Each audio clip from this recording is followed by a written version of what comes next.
নন্দিনী তোমাকে মারতে চেয়েছিল? জি আম্মা, ওর অন্যা দিয়া আমার এই গাছের সাথে ফাঁসি নিতে কইছে। কিন্তু কেন? কেন আবার? সে আমার বিয়ে করবে না, আমি মরে গেলে তার কি? এইটা তুমি কি বললা? ও তো এমন করার কথা না। আমার কথা বিশ্বাস না হলে নন্দিনীরে ডাকেন, তাকে জিজ্ঞেস করেন।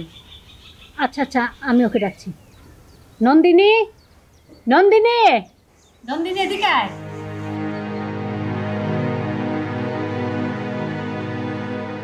মা, কি ডাকছো কেন আমাকে? বলো, কি বলবা? কিরে মা, তুই নাকি ওড়না দিয়ে ওর গলায় ফাঁসি দিতে চেয়েছিলি? আমি ওনার গলায় ফাঁসি দিতে যাব কেন? উনি নিজে আত্মহত্যা করতে চাচ্ছিল, আমি ওনাকে সাহায্য করছিলাম। এই যা দেখছেন দেখছেন, আমি সত্যি বলছি না, সে নিজ মুখে স্বীকার করলো। কি বলিস তুই এসব? মা, এই লোকের মাথায় সমস্যা আছে, তোমরা কি বুঝতে পারছো না? আমি বিয়ে না করলে উনি নাকি আত্মহত্যা করবে, তারপর বিয়ের পর যদি মতের অমিল হয় তখন উনি আবার আত্মহত্যা করতে চাইবে। এই দায়িত্ব কে নিবে?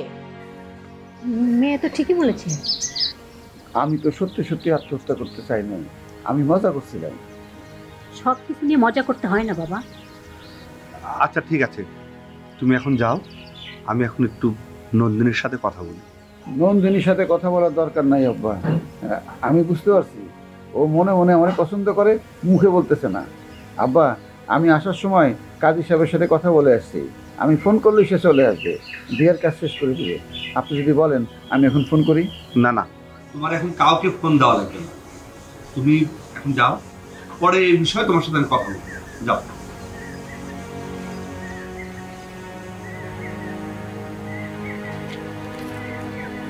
না,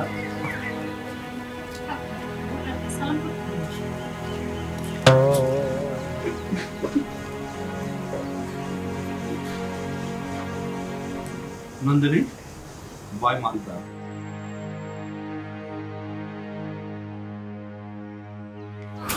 কি বলবে বলো? তুই কি আমাদের উপর রেগে আছিস?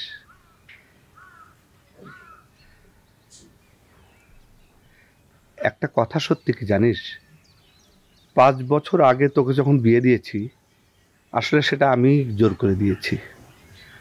আসলে সব বাবা মাই চায় তার সন্তানের মঙ্গল, আমিও চেয়েছিলাম, কিন্তু আমাদের জামাইটা মারা গেল। আসলে আমাদের ভাগ্যটা এমনই খারাপ যে ঘূর্ণাক্ষরেও বুঝতে পারিনি। এসব কথা কেন বলছো বাবা? তুই হয়তো তোর বাবার উপর অভিমান করে আছিস।